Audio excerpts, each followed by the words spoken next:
Let's start dealing with the question number 1। ये question को मैं डिटेल में कर रहा हूँ ताकि आपको अच्छे से आ जाए। सो क्वेश्चन नंबर 1 चेक करिए। The following is the profit and loss account and balance sheet दिया है पीकेजी लिमिटेड का। ठीक है। For purpose of the analysis इसको रीड्राफ्ट करना है। रीड्राफ्ट करना है मतलब इसको फिर से अपने को बनाना है इस पीएनएल अकाउंट और बैलेंस शीट को in our format which is our vertical format. And then we will do the calculation करेंगे हम फॉर द फॉलोइंग रेशियोज। अब जो भी रेशियोज कैलकुलेट करना है वो बाद में देखते हैं, पहले आ जाओ तो प्रॉफिट एंड लॉस अकाउंट में। सो इसको वर्टिकल फॉर्मेट में पहले खड़ा करना है। तो hope so you know what is vertical format. So let's go ahead with the vertical format first and then we will come up to this one.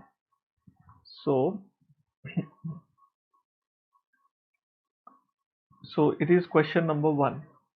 Okay, so vertical income statement. So I am preparing vertical income statement. ठीक है। अब vertical statement किससे शुरू होता है? Gross cell से शुरू होता है और उसमें से जो भी रिटर्न्स है वो माइनस कर देते हैं, then we get net sales. Okay fine. उसमें से जो माइनस होता है it is COGS, cost of goods sold. जो भी कॉस्ट ऑफ गुड्स सोल्ड होगा वो, then you get something called as gross profit. ठीक है। तो ये कुछ इस तरीके से चलेगा। नाउ ग्रॉस प्रॉफिट आने के बाद उसमें से माइनस होता है operating expenses. So will see what are the operating expenses, then you get something called as operating profit. एक मिनट। उसमें प्लस होता है ऑपरेटिंग इनकम अगर है क्वेश्चन में तो, then you get operating profit. So like this. Okay. After this you minus non-operating expenses if there is any, plus non-operating incomes if there any. You get something called as net profit. We call it before interest and tax, right? After this we minus interest first, then you get net profit after before tax. Interest तो minus हो गया, we minus there is something called as tax, we get profit after tax. This is the format. Simple है, इसमें कोई बहुत ज़्यादा difficult चीज़ें नहीं है, नॉर्मल तरीके से मैंने लिख दिया। अब मुझे क्या करना है, मुझे इसके कुछ कुछ कैलकुलेशंस करने, जैसे I will calculating gross profit, I will B calculating operating profit, I will B calculating net profit before interest and tax, I'll be calculating net profit before tax, I'll be calculating profit after tax. So जो information दी वो लिख देते हैं and इसमें कुछ working notes बनेंगे, जैसे कि जो चीज़ें मुझे नहीं पता, जैसे मुझे COGS का डिटेल निकालना पड़ेगा तो I will be making working notes accordingly. So let's go ahead with this. आप पहले सुनो, लिखो मत, रुक जाओ, पहले सुनो, listen to me first. Okay, so sales दिया है 10 लाख, रिटर्न्स दिख नहीं रहा है मुझे तो वही ले लेते हैं, तो यही अपना सब कुछ हो गया। So understand this, this is 10 lakhs, there is nothing as returns, तो this 10 lakhs will be continue. 10 lakhs को 1000 भी बोलते हैं, सो यू कैन सी 1000 मतलब इसको पढ़ते हैं सिर्फ। ये हो गया। Now I will calculating COGS। COGS में क्या क्या आएगा बेटा, वापस से देख सुन। Opening stock of raw material, purchase of raw material and closing stock of raw material. ये जो येलो दिख रहे हैं, yellow, this portion is called raw material consumed. ये तो आई गई। Plus opening stock of finish goods और less closing stock of finish goods, तो नहीं है।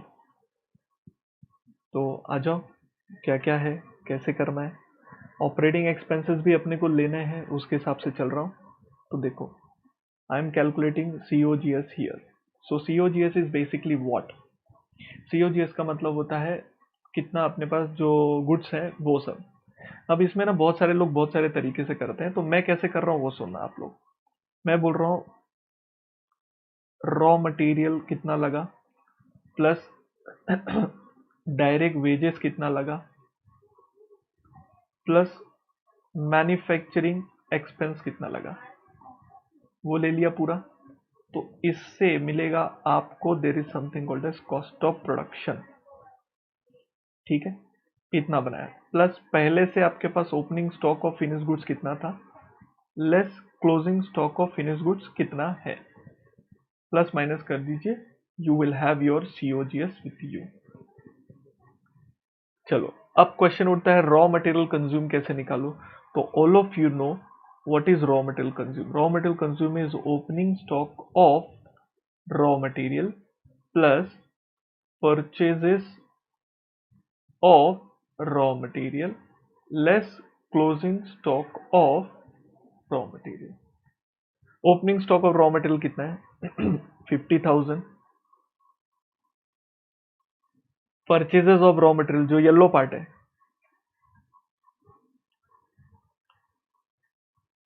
3 lakh.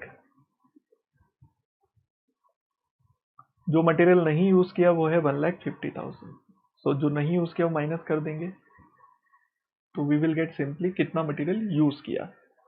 So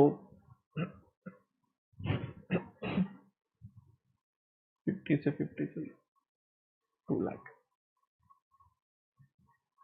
is the material used, तो 2 लाख यहां आ गया। दूसरा डायरेक्ट वेजेस 2 लाख, 2 लाख रुपया वेजेस में लग गया एंड मैन्युफैक्चरिंग एक्सपेंस में 1 लाख लग गया। तो 5 लाख रुपीस का पूरा बना, जिसमें से ओपनिंग में पहले से 1 लाख अपने पास था और 1 लाख माइनस में closing stock,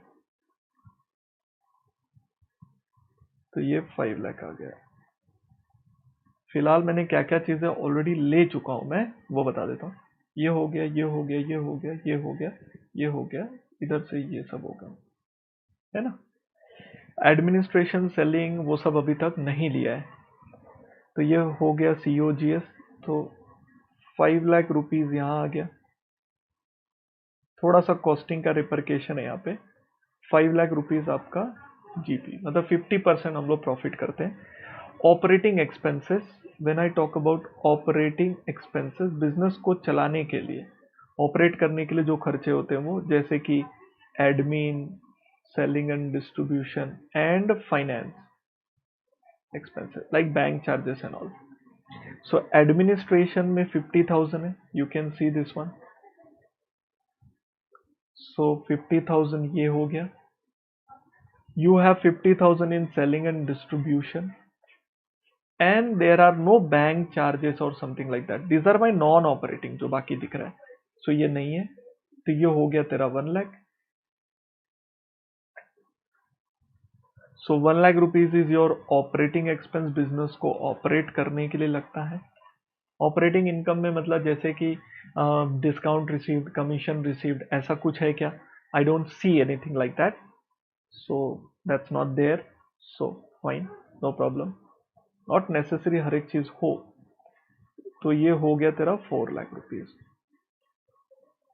now we will talk about the non operating expenses. तो here is this one, non-operating expense. Why? Because it has nothing to do with the business operation. Loss on sale of plant, plant बेचा loss हुआ, business से क्या लेना देना इसको। Similar way this is non operating income because this has nothing to do with your business. तो एक एक आइटम में तो मैं डायरेक्टली लिख देता हूँ, से 55,000 यहाँ लिख दिया एंड 50,000 यहाँ लिख दिया। एक माइनस होगा, एक प्लस होगा। सो 5,000 शायद माइनस हो जाएगा, 3,95,000।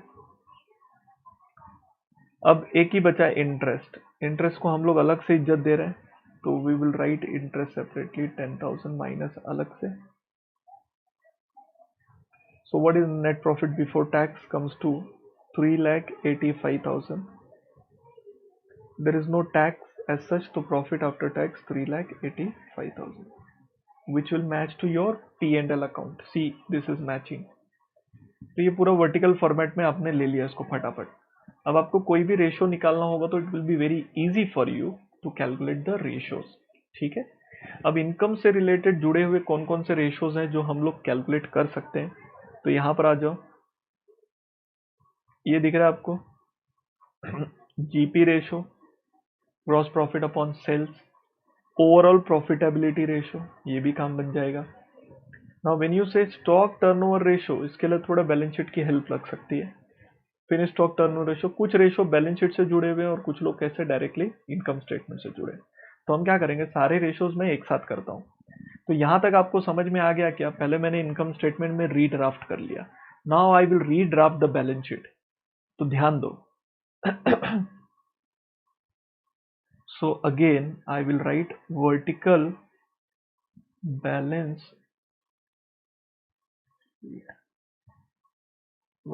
sheet. Now it starts with sources of funds and obviously the amount column. So let me start with the first one. Sources of fund में पहला क्या आएगा? Shareholder funds, इसी को बेटा नेटवर्थ बोलते हैं, तो कंफ्यूज मत होना। इसके अंदर equity share holder fund and B preference share capital, दोनों आता है। इसी को बेटा इक्विटी के नाम से भी जानते हैं कुछ लोग। इक्विटी बोलेगा तो इक्विटी सिर्फ नहीं होता, इक्विटी मतलब equity share holder fund plus preference share capital. तो इक्विटी शेयर होल्डर इसमें कौन कौन आएगा? तो इक्विटी शेयर कैपिटल आएगा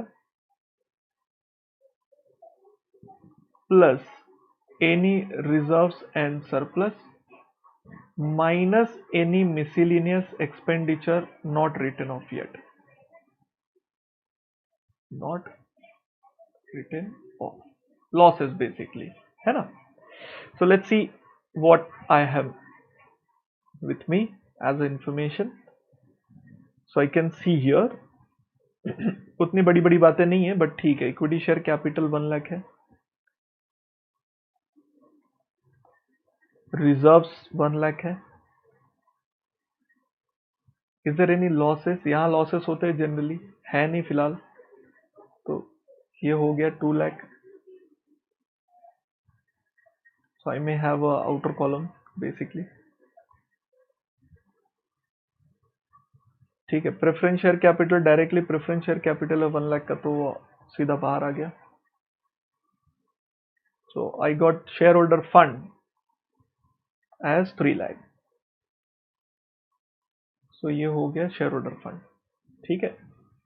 now second part comes to date.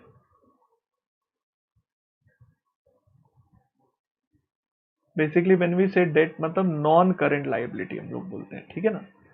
तो उसमें सिक्योर्ड अनसिक्योर्ड दोनों होता है। तो फिलहाल के लिए जो मुझे दिख रहा है वो है debenture. So let me write here as a debenture. सो कितना है? 2 lakh. So I will directly write 2 lakh here. Okay, so ये हो गया, this is done. We have only 2 types of funds, एक है इक्विटी का इन्वेस्टमेंट और एक है डेट का। सो डेट इक्विटी इसको ही बोलते हैं। So we have total 5 lakh rupees as a long term funds, इसको बोलते हैं long term funds. Now I'll see how these funds are invested. So I'll go with the application of funds. ये already आपने किया है, बहुत ही बेसिक्स है, बहुत ही काम का चीज है। एप्लीकेशन ऑफ फंड्स, जिसमें आएगा first will be your fixed asset.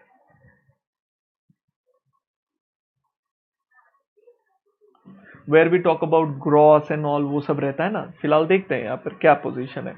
यहाँ पे देखो फिक्स एसेट डायरेक्ट दे रखा है, तो let me not apply my brain and directly write 2,50,000। So this is basically net, plus minus होके आ गया। Second is your investment. So we are talk about long term investment, short term तो अपना current asset हो जाता है।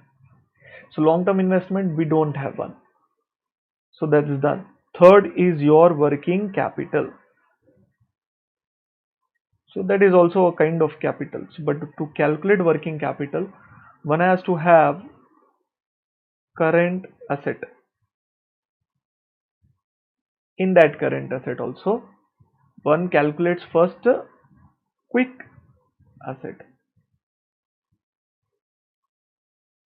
So quick asset में कौन कौन आएगा बेटा? स्टॉक तो नॉन क्विक हो गया, बैंक और डेटर ही आएगा सिर्फ. सो let me write here bank and debtor. So bank कितना? 50,000 और डेटर तुम्हारा 1 लाख हो गया. सो 1,50,000 क्विक हो गया तुम्हारा. सिमिलर वे यहीं पर ले लेते हैं नॉन क्विक. तो स्टॉक है अपना, चाहे वो रॉ मटेरियल का हो, चाहे वो स्टॉक फिनिश गुड्स का क्यों ना हो. सो स्टॉक रॉ मटेरियल 1,50,000 और फिनिश गुड्स का 1 लाख. सो 2,50,000 ये हो गया, है ना. दोनों मिलाएंगे तो करंट एसेट का टोटल मिल जाएगा अपने को. कितना है भाई टोटल करंट एसेट? 2,50,000 प्लस 1,50,000 तो कितना हो गया? 3, एक 4 lakh. So that is 4 lakh is your current asset. Similar way, you will be calculating something called as current liability. So again, quick liability under which you will have bills. ये दोनों भी आ गए. So we have a creditor, we have a bills payable. So 1 lakh and 1,50,000. So 1 lakh here and 50,000. Sorry,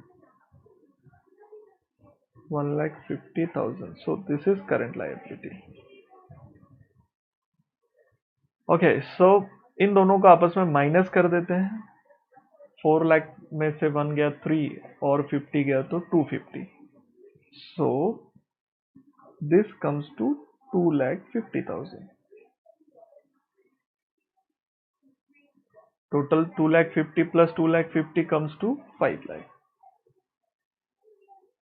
this is long term funds.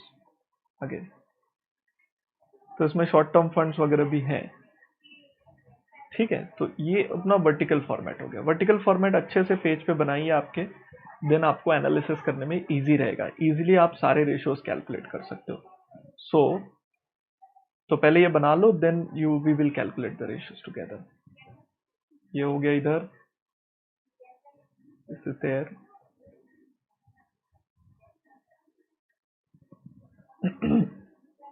This is my vertical balance sheet where share holder fund का total ये रहा 3 lakh, date का total हो गया 2 लाख, है ना.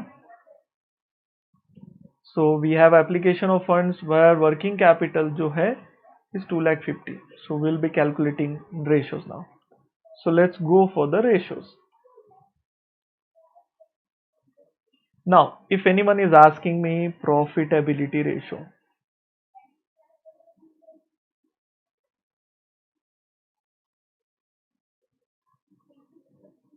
समझने का कोशिश करो मैं प्रॉफिटेबिलिटी कैसे कैलकुलेट कर रहा हूं.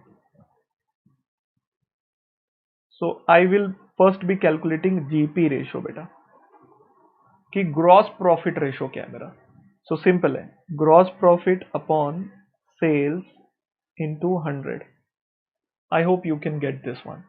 So GP ratio, where is my gross profit? If you remember, my gross profit was 5 lakh. अभी भी उतना ही है, it has not changed. So this is my gross profit and this is my sales 10 lakhs. ठीक है. So 5 lakh divide by 10 lakhs कितना आता है? Oops, 5 lakh divided by 10 lakhs into 100 comes to 50%. So my GP ratio is 50%. That is one ratio we calculate generally. Then we also calculate operating profit ratio. So it's simply operating profit upon sales into 100। Operating profit जितना है देखते हैं, अब business को चलाकर कितना profit कमा लिया अपन ने। So my operating profit is 4 lakh. So it's very simple, what I will be doing, 4 lakh upon 10 lakhs into 100, that comes to 40%। इसका मतलब गुड्स बेच के 50% आता है। गुड्स को जो बेचते हैं बिजनेस में, अगर ऑपरेशनल खर्चे निकाल दें तो 10% अपने ऑपरेशनल खर्चे हैं, तो एक अंदाजा मिल जाता है यहाँ से। Then we have overall profitability. Overall profitability का मतलब दो होता है।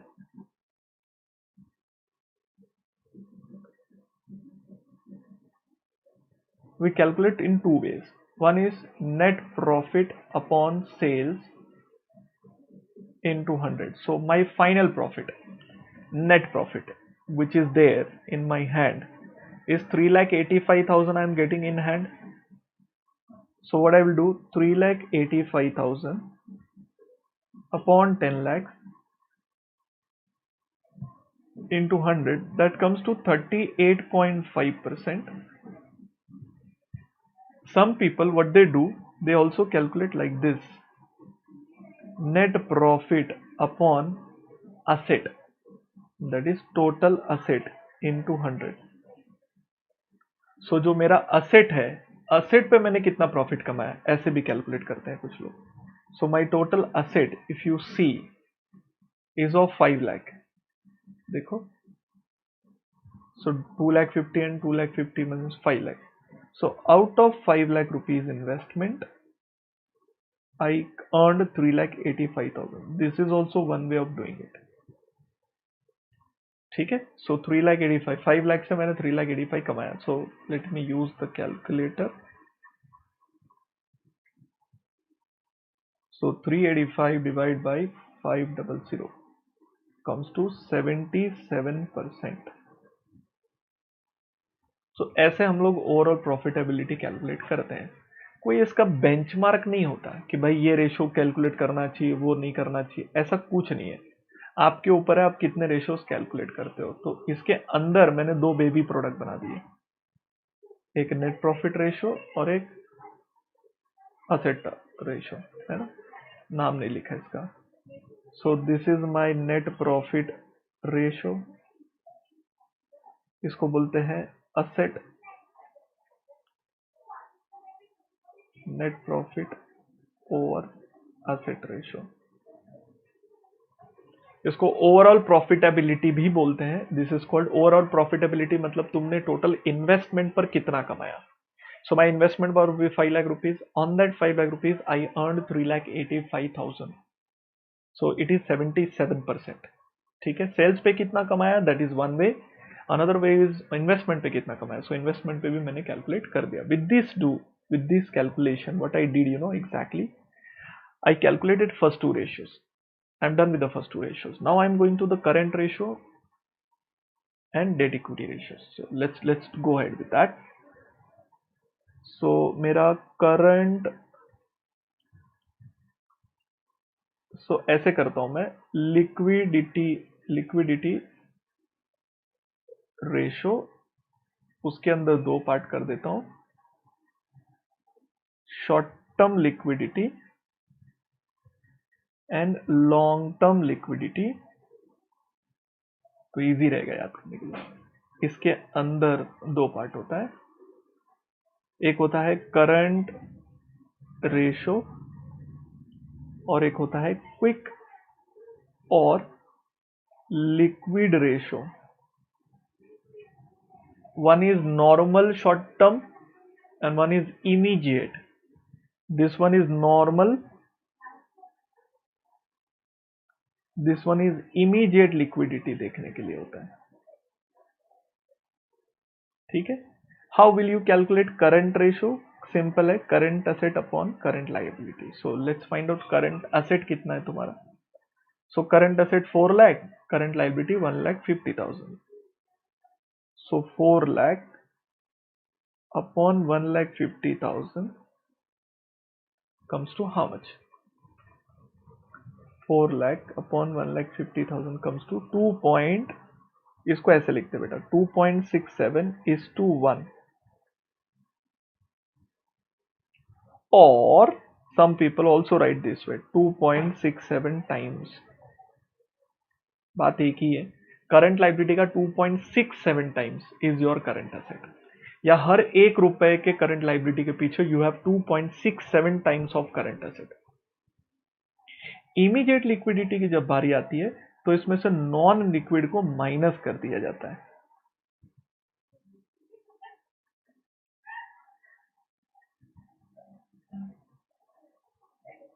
ठीक है, तो हम लोग इमीडिएट निकाल पाते हैं। अब उसके लिए क्या करना है, quick asset upon quick liability. So what are my quick asset, my quick liabilities? My quick asset are, इधर देखो ये दिख रहा है, ये क्विक असेट है। सिमिलर वे ये दिख रहा है आपको 2,50,000, ये non quick, sorry non quick को छोड़ दो, और 1,50,000 दिख रहा है, ये भी quick liability. So quick asset quick liability, so I repeat quick asset quick liability. So 150 upon 150,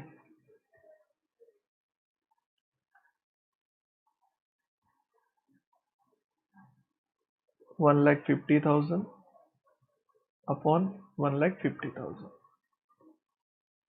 1:1 इसको, और हम लोग बोल सकते हैं वन टाइम। इससे हम लोग ये बता पा रहे हैं कि भाई हमारा जो शॉर्ट टर्म में हमारी पोजीशन कैसे, सॉल्वेंसी कैसी है, सॉल्वेंसी कैसी है, whether we are able to pay our liabilities in a short run और नॉट। तो करंट रेशो बोलेगा तो 2-3 महीने में, इमीडिएट बोलेगा तो इमीडिएटली अगर आपको पे करनी पड़ी तो आप पे कर पा रहे हो क्या, that is quick ratio.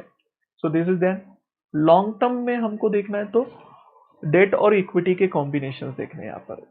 So we will go ahead with like this. So there is something called as debt equity ratio. It's very simple, what you do is debt ऊपर इक्विटी नीचे। अब इसको आपको ऊपर वाले बैलेंस शीट के जो first part होता है ना, वहीं देखना है, सोर्सेस ऑफ फंड में। ये देखो इन दोनों का कॉम्बिनेशन। सो 3 मैंने घर से लाया 3 एंड 2 मैंने क्या किया है, बोरो किया है। सो खुद का fund is like this, owed upon owned. So 3 lakh rupees मैंने खुद का लाया है एंड 2 लाख रुपीज मैंने बोरो किया है। परसेंटेज में लिखो चाहे इसको डिवाइड करके लिखो, दोनों भी चलेगा। So 3 divide by 200 comes to 1.5 is to 1, ऐसे भी लिख सकते हो और 1.5 टाइम्स भी बोल सकते हो। So debt equity ratio, some people what they do this way. इसमें एक होता है लॉन्ग टर्म में हम लोग क्या निकालते हैं, we call it capital gearing ratio. हालांकि क्वेश्चन में पूछा नहीं है, लेकिन I am doing it myself. Exam में ऐसे क्वेश्चन नहीं पूछेगा आपको, they will give you the ratios का name and you have to decide that way. तो यहाँ पर क्या कर रहे हैं हम लोग, फिक्स्ड रिटर्न वाले लोग को ऊपर कर देंगे एंड नॉट फिक्स्ड वाले को नीचे कर देंगे। Is as simple as this. So इसमें तुम्हारा डेट आ गया प्लस प्रेफरेंस शेयर कैपिटल ऊपर आ गया और नीचे आ गया इक्विटी शेयर होल्डर फंड। तो let's go head with this. Debt was as it is 2 lakh ही है तुम्हारा।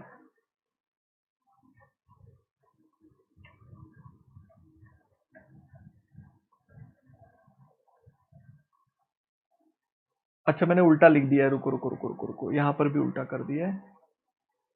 2 लाख ऊपर है, 3 लाख नीचे है ना,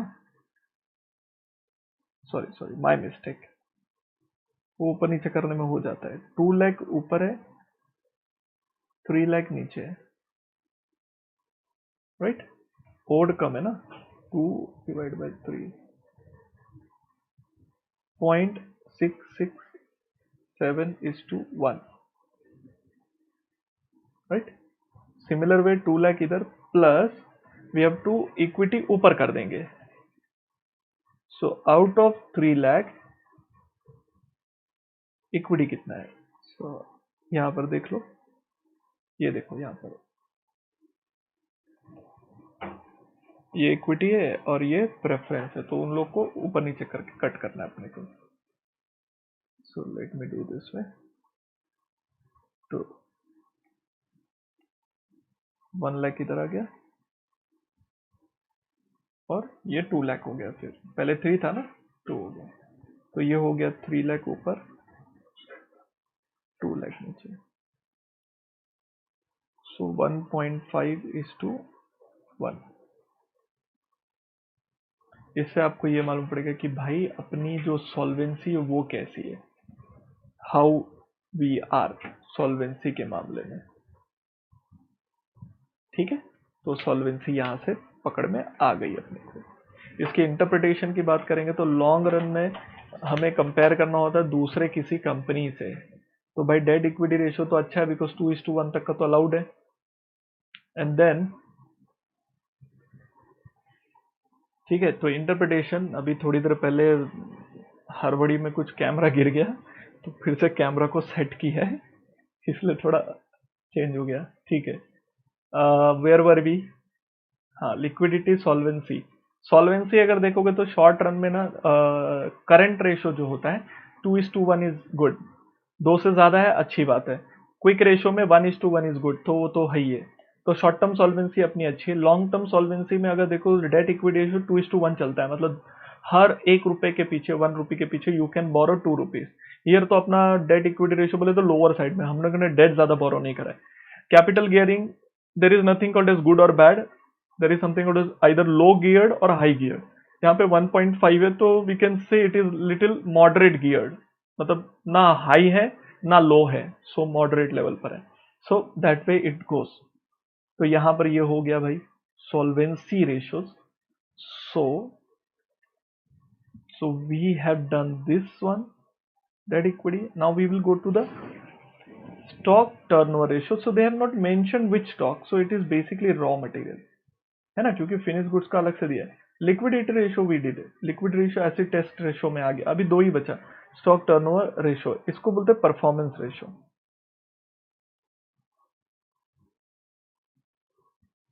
सो परफॉर्मेंस रेशियो और some people call it activity ratio. Okay, अलग अलग नाम है, सो नाम पे मत जाओ तुम लोग, कैलकुलेशन क्या करना है वो ध्यान में रखो बस। Now activity ratio, performance ratio, तो इसमें बहुत सारे तरीके से हो सकते हैं, जैसे कि you must be knowing debtors turnover ratio. So creditors turnover ratio पूछा नहीं है, मैं बता रहा हूं सब। एंड स्टॉक टर्नओवर रेशियो पूछा, स्टॉक टर्नओवर रेशियो, फिर भी डेटा सॉल्व कर लेते हैं ना। डेटर्स टर्नओवर रेशियो कैसे निकालेगा बेटा, credit sales upon average stock, average debtor होता है, बट एक ही बैलेंस शीट दिया है तो अपन क्या करेंगे, डेटर ले लेंगे। Similar way credit purchase upon creditor होता है एवरेज वाला, लेकिन नहीं दिया है तो क्रेडिटर प्लस बिल्स पेएबल, इधर पे क्या रहता है, बिल्स रिसीवेबल। एवरेज वाला होता है, अगर 2 बैलेंस शीट दिया है तो एवरेज कर सकता है, अदरवाइज कहां से करूंगा। Similar way stock turnover ratio में क्या करेंगे भाई, अब इसमें 2 पार्ट हो गया अपना, क्योंकि 2 निकालना है ना अपने को। सो एक हो गया तेरा रॉ मटेरियल को लेकर और एक हो गया तेरा फिनिश गुड्स को लेकर। सो रॉ मटेरियल वाला कैसे करते हैं, raw material consumed upon average stock of raw material, यहां पर एवरेज निकालना पॉसिबल है। सिमिलर वे यहां पर क्या हो जाएगा, COGS upon average stock of finish goods, जहां एवरेज पॉसिबल है वहां एवरेज कर लेंगे। चलो आ जाओ, credit sales. In the question credit sales का क्या हिसाब है, मान लो अज्यूम कर लो पूरा सेल ही क्रेडिट है, सो 10 लाख था। सो डेटर साइड में क्या है भैया देख लो, we have only debtors 1 lakh का, so let me write 1 lakh. तो इसका मीनिंग क्या है, सुन ले ध्यान से, एकदम ध्यान से सुन। इसका मतलब ये है कि हम लोग on an average 1 lakh rupees her bar collect करते हैं, और ऐसा हमने साल में 10 बार कलेक्ट किया, 10 times, then it becomes sales. So 10 times we collected 1 lakh rupees. Okay, so that is debtors का movement, turnover. Same way credit purchase पर आ सकते हैं। So credit purchase, purchase of raw material is 3 lakh, assume all to be credit, and the creditors and bills payable we have both 1,50,000. So 1,50,000, so 2 times पूरे साल में हमने 2 बार creditors को payment करे, मतलब 1,50,000 पे करते साल में 2 ही बार किया और 2 ही बार मंगाया भी। मतलब हमारा जो मूवमेंट है ना परचेस का, इससे हमको ये रिफ्लेक्ट होता है कि हम लोग ज्यादा से ज्यादा माल मंगा के रख लेते हैं, ठीक है। और सेल जो होता है साल में 10 बार करते हैं, माल 2 ही बार मंगाते हैं। सो एक्टिविटी यहां पर आ रही है कि 2 बार माल खरीदते हो और 10 बार बेचते हो। समझ में आ रहा है आपको? अब गोडाउन में क्या पोजीशन है वैसे बात करते हैं। तो raw material consumed, hello, raw material consumed कितना है? किधर है रॉ मटेरियल कंज्यूम? एकदम टॉप पे था किधर? तो ये रहा 2 लाख।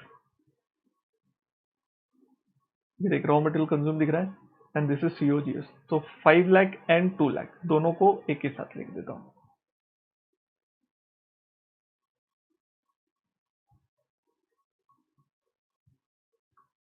2 लाख इधर, 5 लाख इधर, मतलब पूरे साल भर में 2 लाख रुपीस का माल इज कंज्यूम्ड, ठीक है। Average stock of raw material कितना है? एवरेज मतलब होता है ओपनिंग प्लस क्लोजिंग, तो 50 एंड क्लोजिंग में 1,50,000, so 50,000 plus 1,50,000 divide by 2, so let's calculate again 2 lakh. So नीचे 2 lakh divide by 1 lakh, 2 times. साल में 2 ही बार मंगाते हैं हम लोग, माल मंगा के जमा करके रखते हैं। तो अगर ये जमा है तो फिनिश गुड्स का क्या हिसाब है वो भी देख लेते हैं। 1 लाख 1 लाख, सो ओपनिंग में 1 लाख है, क्लोजिंग में भी 1 लाख है,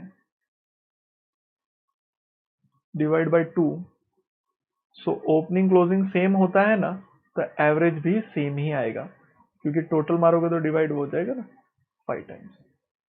मतलब हम लोग रॉ मटेरियल का स्टॉक पाइल अप करके रखते हैं, जमा करके रखते हैं। वेर फिनिश गुड्स का हम लोग साल में 5 बार मूवमेंट होता है, 5 times cycle, 5 times it is running, and 5 lakh rupees is और टोटल खर्चा। जैसे कि मान लो आपकी पॉकेट मनी 100 रुपए है, आप हर महीने 100 रुपए लेते हो, तो साल भर में यू आर स्पेंडिंग 1,200 रुपीज। इधर way you can do this way also, साल में 2 ही बार लेते हो 600, then it is like you are taking twice only, but your expenditure is 2 times, मतलब डबल, 600 का डबल। हालांकि खर्चा साल भर का, ये सब साल भर का ही फिगर्स हैं, साल भर के मूवमेंट है, profitability, performance and activity movement. So this ratio also be calculated. So movement अच्छा होता है बुरा होता है ऐसा नहीं होता है बेटा, मूवमेंट मूवमेंट होता है। मूवमेंट को कंपेयर किया जाता है, जितना ज्यादा टर्नओवर, जितना ज्यादा मूवमेंट उतना अच्छा माना जाता है। तो ये स्टॉक टर्नओवर रेशियो ये भी कैलकुलेट करते हैं। तो question number 1 we did successfully. आपको भेजे में उतर भी गया होगा कि मैंने क्या किया, कैसे किया, राइट? इजी। तो इसको कॉपी कर लो, मैंने एक्स्ट्रा ही रेशियोज कैलकुलेट कर दिए ताकि अपने को प्रैक्टिस रहे।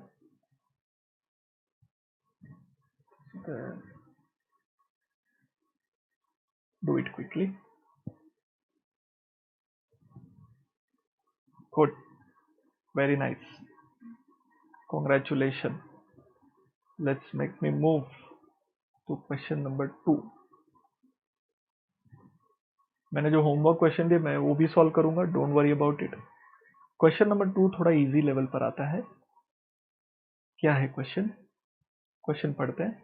आपको चाहिए तो आप पॉज करो, जाओ चाय वाय पियो, आराम से आके वापस बैठो, कोई दिक्कत नहीं है मुझे। पहला सम थोड़ा हैवी था, भारी था, लेकिन हमको मालूम था क्या फ्लो है कैसा है, सेट कर लिया। Now company has a profit margin of 20%, ठीक है। 20% प्रॉफिट मार्जिन मतलब 20% मतलब जीपी अपॉन सेल्स, उसको ऐसे, या profit upon sales. Asset turnover ratio is 3 times, that is turnover upon asset. What is the company's return on investment? Company का return on investment कितना, investment पे कंपनी ने कितना कमाया वो पूछ रहे हैं, ठीक है। सबसे पहली चीज कंपनी का क्या दिया हुआ है, प्रॉफिट मार्जिन।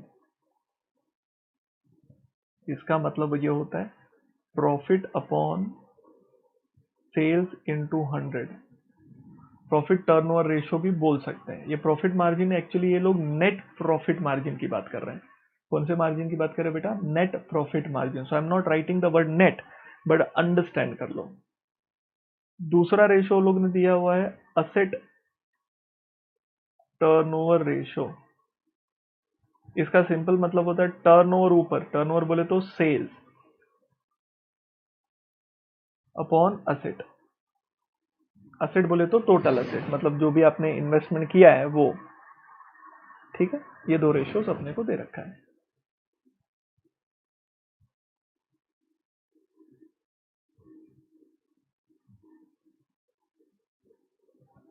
नाउ ये दो रेशियोज अपने को दे रखे हैं अपने को क्वेश्चन में। सो कौन कितना दिया है? प्रॉफिट इज 20% ऑफ सेल्स, मतलब ये अपने को दे रखा है 20%, कैलकुलेट किया होगा लोग ने। और ये कितना दे रखा है अपने को? 3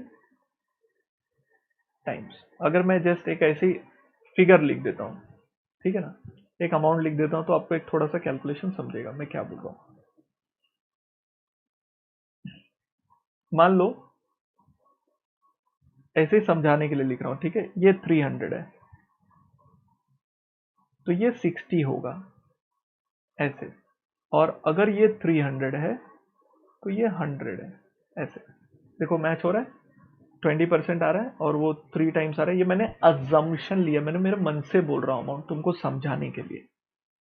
तो अगर मैं पूछूं, चलो बताओ बच्चों, what is return on investment, मैं आपको पूछ रहा हूं return on investment, what is my ROI. Investment का मतलब ही होता है टोटल असेट, और रिटर्न का मतलब होता है प्रॉफिट। तो मैं ऐसे बोल सकता हूं ना भाई, प्रॉफिट ऑन टोटल असेट। सो कैसे कैलकुलेट करोगे? Profit on total asset. तो वो क्या बोल रहा है मालूम है? वो बोल रहा है प्रॉफिट इधर से ले लो एंड टोटल असेट इसका ले लो, बन गया प्रॉफिट ऑन असेट। कि प्रॉफिट टोटल इन्वेस्टमेंट पे कितना प्रॉफिट कमा रहे हो। तो प्रॉफिट अगर मैं अमाउंट वाइज बात करूं तो देख बेटा, ये 60 लूंगा और यहां से 100 लूंगा, तो 60 अपॉन 100 कितना आता है? 60% आता है। हो गया अपना कार्यक्रम। एक्चुअली आप ध्यान से नोटिस करोगे ना, दिस इसका दो पार्टीशन है ये, और कुछ नहीं है। This ratio of return on investment is nothing but combination और multiplier effect of this two ratios. थोड़ा सा अगर तुझे मैथ्स आता हो तो तू समझने का कोशिश कर। अगर ये दोनों को आपस में मल्टीप्लाई कर दिया जाए, इन दोनों को, इन दोनों रेशियोज को, जो आंसर दिख रहा है, तो तू नोटिस करेगा सेल्स से सेल्स कट जाएगा, तो प्रॉफिट अपॉन सेल्स ही तो बचेगा। तो अगर हमने मल्टीप्लाई किया तो डायरेक्टली आंसर आता है, मतलब मल्टीप्लाई मतलब सीधा हिसाब है, 20% into 3 times is equal to 60%। It's a multiplier effect. सो इसको समझ गया तो ये इक्वेशन इजी है। R O I is equal to profit margin into asset turnover ratio.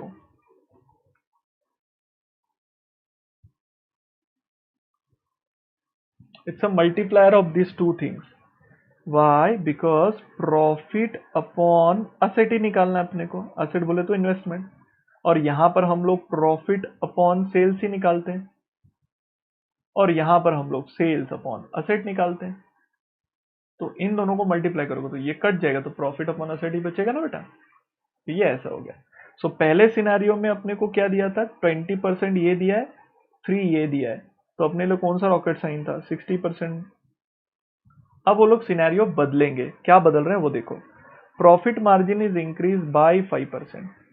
Bye मतलब सीधा 5% ऐड करना है। Profit margin is increase by 5%, मतलब ये 25 हो गया, ये हिला ही नहीं, तो obviously it will affect this. बोलने का मतलब होता है अगर तुमने सिर्फ प्रॉफिट मार्जिन बढ़ाया तो तुम्हारा असेट टर्नओवर उसको बढ़ा के ओवरऑल इन्वेस्टमेंट तुम्हारा बढ़ा दे रहा है।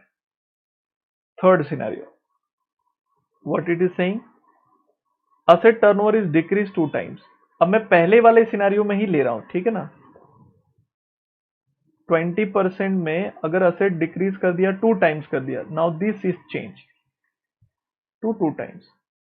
In this question, this was changed. So it will reduce my percentage.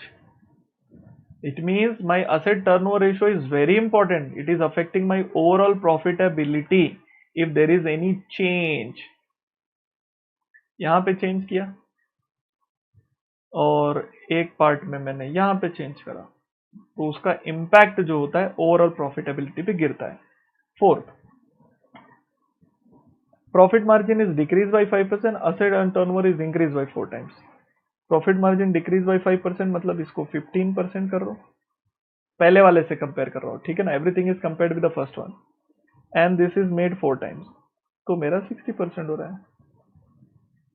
So this is what they are asking you to calculate. I just did the normal calculation.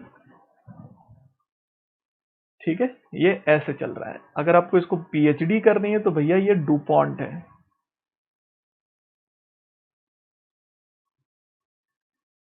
हाँ, DuPont chart बोलते हैं इसको. अपने time के बहुत बड़े analyst रह चुके हैं, इन्होंने ये रेशो का कॉम्बिनेशन खोला था कि भाई whenever you are evaluating any single ratio, it is not a single ratio, it's a multiplier of many ratios. तो उन्होंने चार्ट खोले थे और वो चार्ट के एनालिसिस ये सामने है. तो अपने को ज्यादा चार्ट के बारे में तो नहीं है, डुपॉन्ट के बारे में तो नहीं है, बट जितना है मैंने अपने उतना बता दिया. ये रेशियो है.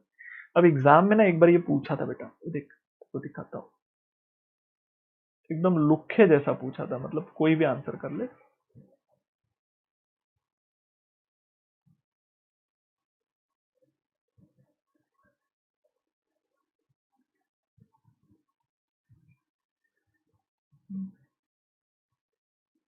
Look at this.